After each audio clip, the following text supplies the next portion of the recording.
Hey, my time to level up listeners, welcome back to the podcast. You are in for a treat because in a minute, you're going to get to listen to my conversation with my client, Terri Fisher. Terri is employed by a large financial services organization. She's really in the corporate world. And when we started working together several years ago, she came to me and said, I want to be a rock star at work, but I have 2 little boys at home.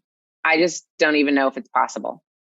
And as we've worked together over the past years, both one-on-one and now in one of my groups, that goal of hers has morphed into, I can be a rock star at work, but I actually want to be a rock star in all aspects of my life. That's what I really want. And she feels a lot different than she did when we started. But our ultimate goal is always for her to feel like she has things in check and things are balanced. So buckle up and take a seat.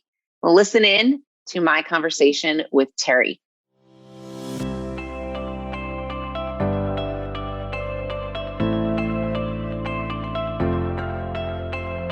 You're listening to the Time to Level Up podcast. I'm your host, business life coach, Andrea Liebross. I help women in business commit to their own growth personally and professionally. Each week, I'll bring you strategies to help you think clearly, gain confidence, make your time productive, turn every obstacle into an opportunity, and finally overcome the overwhelm so that you can make money and manage life. Let's create a plan so you have a profitable business, successful career, and best of all, live with unapologetic ambition. Are you ready to drop the drama and figure out the how in order to reach your goals? You're in the right place. It's time to level up. Let's do this.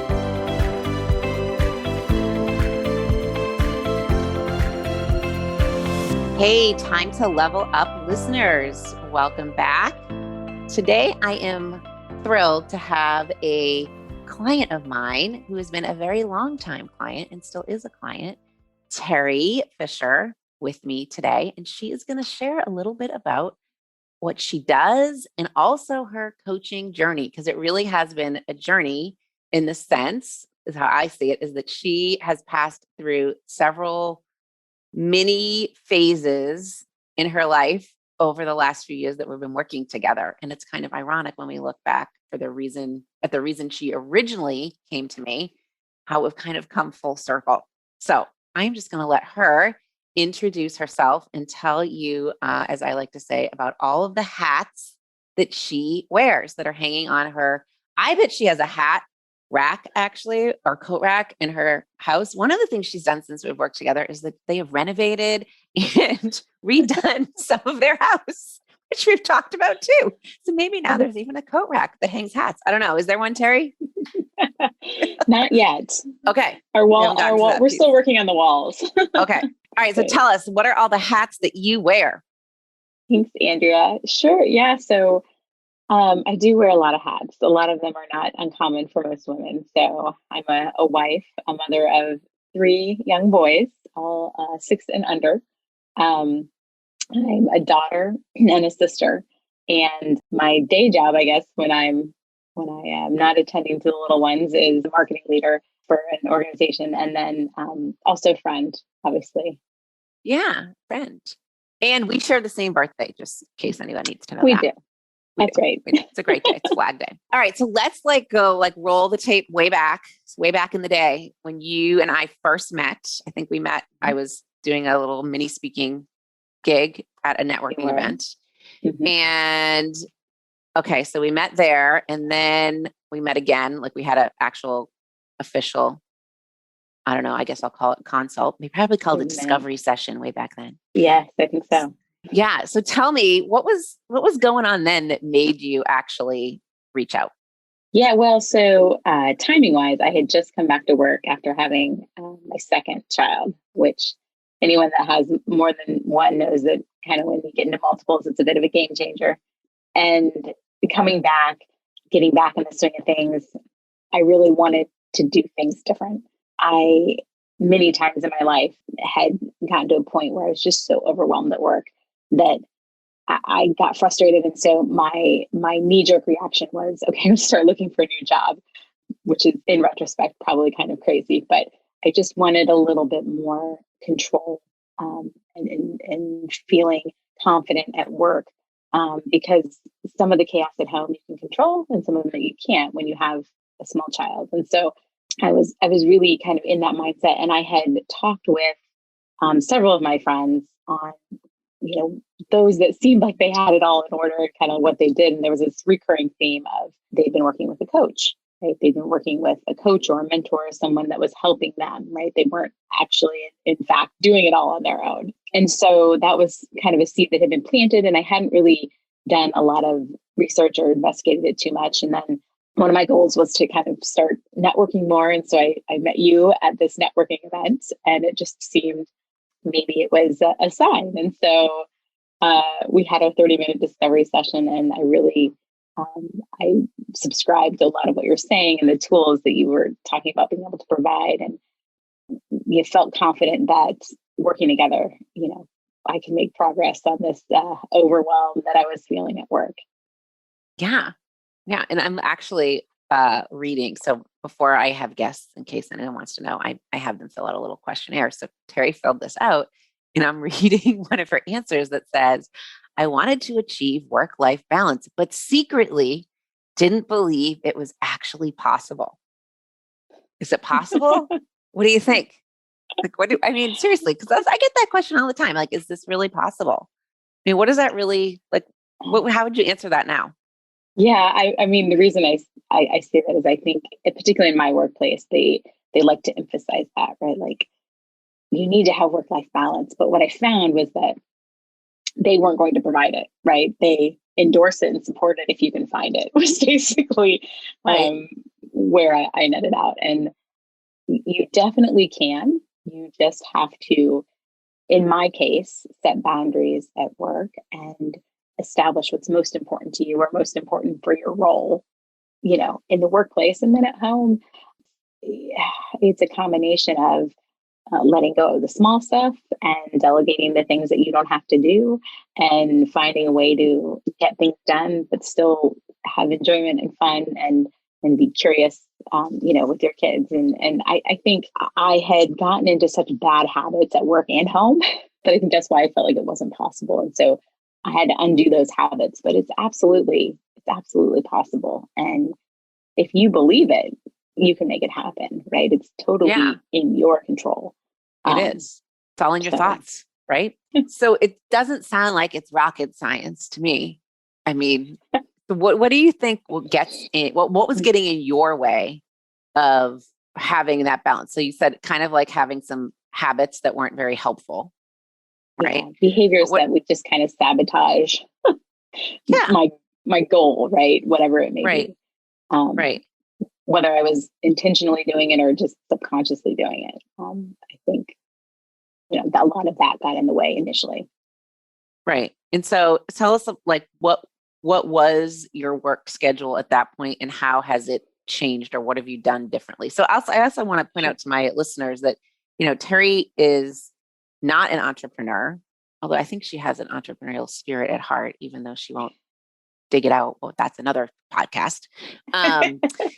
So she is employed by a large financial services company. So, here's the thing, you guys, when I work with women, it doesn't really matter whether or not they are entrepreneurial or a small business owner or not, because when it comes down to it, we all have the same issues. It's the same things that are going on that are getting in our way of having that balance or whatever we're looking for. So, what do you like? What was going on at work that you think was not allowing you to maybe feel confident enough to create the boundaries?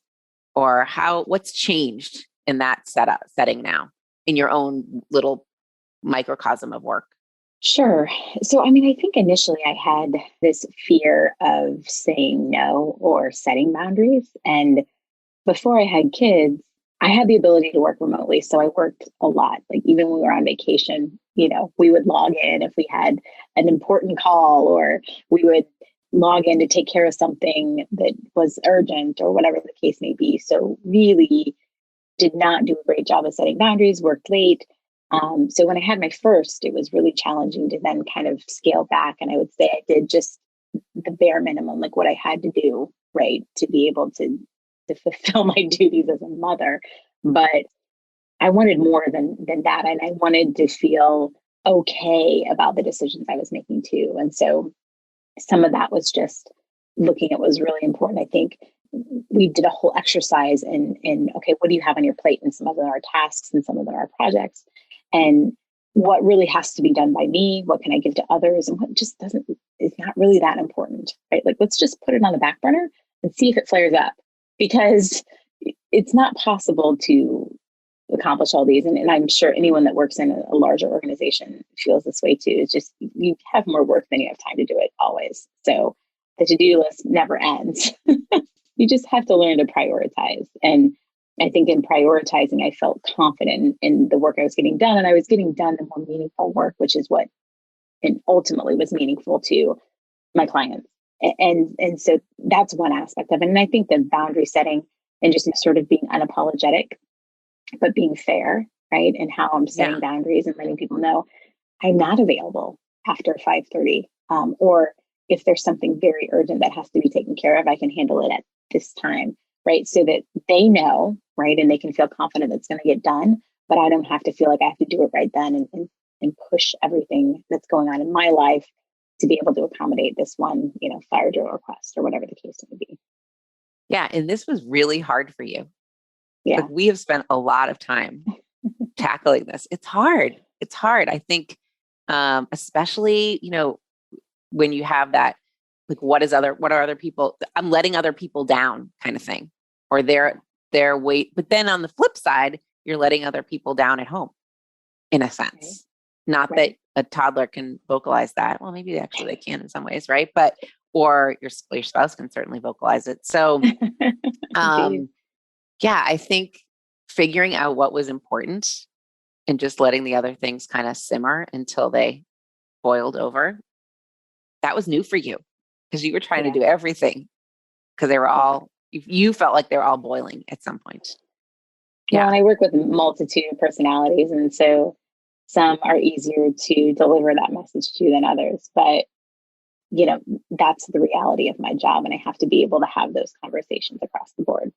So that was another thing I think that your coaching really helped with, was just addressing it in a factual manner, right? Not emotion based. And I think that actually gained me some respect. And in some ways, people felt like I was being a more strategic partner by prioritizing the things that were truly important, right? That were going to make a difference, and just letting them know candidly that I can't address this, somewhat meaningless task if, we're going to try to get this larger project initiative off the ground.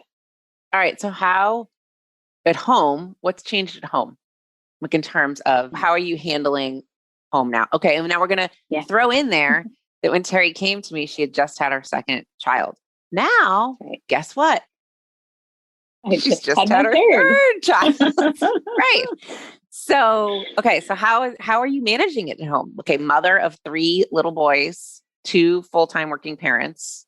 What's happening? What's going on in those 4 walls?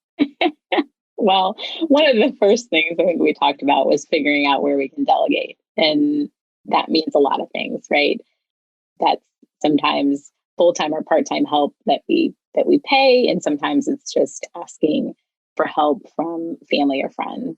And I think that's been a big thing. And my husband and I have also gotten a lot better about having conversations, weekly or monthly, to figure out kind of what our needs are for that time period, so that we're getting out in front of them. And we haven't done the 3 kids with 2 full-time working parents yet, but we have a game plan. They're on their way. She's still on maternity leave. That's right. That's right. But it's finding the resources that we need to be able to help us do what we want to do, right? To be able to work, to be able to spend time with our kids after work, and to be able to put food on the table. Yeah, all of those things. All of those things. Right. So I'm going to guess, since you are in a larger corporate organization, there are coaches and mentors available to you at work. And I often hear some of my prospective clients say, well, you know what? I think I'm just going to see how it goes and make use of what I have available at work. Okay. So what do you say to that one? Yeah, so I work with professional services companies. I worked for two over the last 15 years, and both of them have provided a multitude of resources and training. But I think the big difference is it's nothing is ever ongoing in those, right? It's kind of like a workshop you sit in, and while you're in it, you're totally subscribed, but then taking it and applying it and making sure that you're doing it on a monthly, a weekly, a daily basis. There's no one there to hold you accountable. And I mean, candidly, you're probably there because you've been challenged to get up the energy, right? Or the motivation to do it yourself. And so a 4-hour seminar is not going to cut it, and they also have coaching resources that I guess conceivably I could use on a weekly basis. But I think the big thing that I've gotten from working with you, Andrea, is like, we have a relationship. You are my biggest advocate in accomplishing my goals, and you hold me accountable, right? And that's important, right? Especially when maybe you've lost your confidence or you feel overwhelmed. It's so easy to just slide back into your old habits of not getting things done or letting your goals sort of lapse or whatever the case may be. So I felt like I needed a much more intense experience, if you will.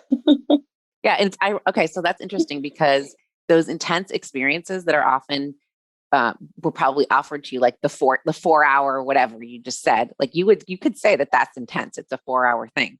But what's intense, I think, about an ongoing relationship, at least I've found this with my coach, is that they know you, right? And you don't have to start to reinvent the wheel every time you speak, first of all. And then second, like they're invested in you, in helping you accomplish your goals, not necessarily the organization's goals, right? And Yes. There's some alignment, obviously, hopefully, between the organization and yourself. But hey, like if you're putting in the effort and the resources to seek help, you want to get out of it what you want to get out of it.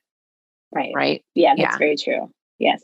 It's different. Also, I found sometimes, I don't know, you and I never really talked about this, but sometimes people are scared, like, well, what's going to get back to my boss?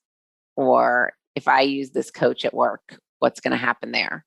And that's a tricky relationship for that coach, actually, too. So anyway, that was just wanted to bring that up because I hear this often, and I think you're a good person to sort of speak to it. Okay. So ironically, you wanted to be a rock star at work when you came to me, which is so funny, because you already were a rock star. But you kind of shared with me that as we've been working together, coaching has opened your mind up to what is possible, right? Like what's possible in all sorts of realms. So what do you think it's about now? Is it about being a rock star at work? Not so much. I think that, overcoming that overwhelm at work, to me, initially translated to like being a rock star. But I think after we worked through a lot of this, I realized that my job was not entirely fulfilling because it wasn't challenging me. I wasn't doing as much of the things that I liked doing, and I was doing more of the things that I was proficient at, but I wasn't passionate about. Right. Mm-hmm. And so it has opened up my mind to, what do I want to do? What do I want that to look like? Is that something that I can accomplish at my organization? And how does that, still play in with everything that I want at home? So it has been a little bit of an evolution. I just remember we wrote that as the goal in like the first meeting, and it's kind of evolved a lot since then. It's evolved, but it's good. It's evolved. It's like, why can't we be a rock star at work and at home? Right. And I think that rock star thing, you and I spent a lot of time figuring out what you really love doing at work and getting more of that and speaking up and saying, hey, I want to do this, versus just letting what comes to you be the priority, but you kind of creating your own priorities of things that become more fulfilling. Yeah. In a way. Yeah, right? No, that's right. That's right. Again, everyone's organization is a little bit different. Ours being so large, I think that if you want something, and I've joked with, I do have a mentor at work too, but I've joked with her that um, if you want to make something happen, you kind of have to do it yourself. You need to be very vocal. And Yeah. so, yeah, I think through many of our conversations, it led me to speaking up to be on a special task force that for our marketing department, which I've enjoyed a lot. It has given me a lot of insight too into the direction of the organization and that type of thing, which is helpful in kind of figuring out what's next for me, right? And where the organization is going. So that's been great, and getting plugged into that because I raised my hand and bugged a few people. Yeah, raised your hand. In fact, you did raise your hand about a few people, which is good. And I think at work, at home rather, you have also raised your hand in a way and said, "Hey, I don't know, I don't know how do I say this. Like you figured out what you want to do at home and what you want to delegate." Kind of goes back to that delegating thing, right? Yeah. What seems most important, which is really hard for all of us to do, no matter how old your kids are or what your situation is, because you feel like you just have to do it because it's just to keep the ship afloat. But maybe you don't have to do it. Maybe the ship won't sink, A, if it doesn't get done, or B, if someone else does it, it's going to be just as good as you doing it. So, Yeah, absolutely. so to wrap up, tell me what's one of your favorite things that I say that kind of sticks in your head? What's your favorite saying? What are you Well, adding to my list? yeah, well, there's a few, and I know you Okay. use Tell this a them all. Tell lot, me but all of them. Tell me all. I so I have really subscribed to lately, just moving forward with unapologetic ambition, right? Just I don't know why, but when I say that, it just kind of resonates. Like, yeah, I don't have to be apologetic about what I'm looking to accomplish. Um, Particularly for me, because I was an overly apologetic person before, so Yes. embracing that mantra. And then I think early on, and I still have to remind myself of this, and I actually have coached some of my more junior colleagues, is just like honor your schedule, right? If and it's hard when you have a lot of competing priorities and a lot of people telling you what's important, right? But if you have laid out a schedule that you feel like is going to get you where you need to for work or for home or whatever the case may be, then honor it, right? Right. And I think that was something I struggled with at first, but I think it's been huge. And then the other thing that I kind of consistently apply is the adding, and that's okay, to the end, particularly over the last 10 weeks with Yep. the newborn. It's like Yes. we were up every 2 hours, and I slept in until 9 o'clock, and that's okay. It is. It is. We're just going to start the day from here because that's where we're at. That's where we're at. That's where we're at. Yes. And that's okay. I love that. So that unapologetic ambition, when you have to kind of think about it for 20 seconds or 2 seconds, like, okay, unapologetic ambition. Yeah. Like that's what I want, right? That's what you want. That's right. It just has to sink in. And I think it's okay to want to feel unapologetically ambitious, right? I mean, it's totally fine. Totally fine. All right. With that, it has been so fun to have you as a client and as a podcast interviewee. And you're on the other side of the table. Usually Terry's asking people she's the person asking the questions. That's right. Someone else is in kind of a hot seat. It feels a little different, doesn't it? It does. Now I have a little bit more sympathy for my clients when I tell them it's fine. This is really not that big of a deal. And now I get why they might have a little bit of anxiety. Yeah, recording a podcast is no big deal. That's right. That's right. We can always edit. Don't worry about it. We can always edit. We can always, Stephanie, if you're listening to this and you're editing, we can always edit, right? Stephanie's the podcast producer. All right. Well, go forth for the rest of your day. I'm sure someone needs you in your house at all times. They need. All right. It's been a pleasure to talk to Terri. And if you are listening and you are in a situation like she's in as a working mom with young kids, we're as women, we all feel the same. And it is okay to get yourself the support you need to just be a better you. And I always picture it like you're a little baby bird and you're in a nest and that nest is supporting you. And so why not create your own nest as a human? So what do you think about that, living with unapologetic ambition? Are you living with unapologetic ambition right now? Or are you letting the expectations of others and maybe unrealistic expectations of yourself get in the way and create some guilt? If that is you, I invite you to schedule a call with me. Let's chat to figure out if I can help you, just like I've helped Terri, really live that phrase to its fullest. Live with unapologetic ambition. All right, my friends, see you next week. Thanks for tuning in to today's show. If you're ready to commit to personal and professional growth, move forward, make money, and manage life, head to AndreaLiebross.com. That's AndreaLiebross.com to find out about the ways we can work together. Until next time, go level up.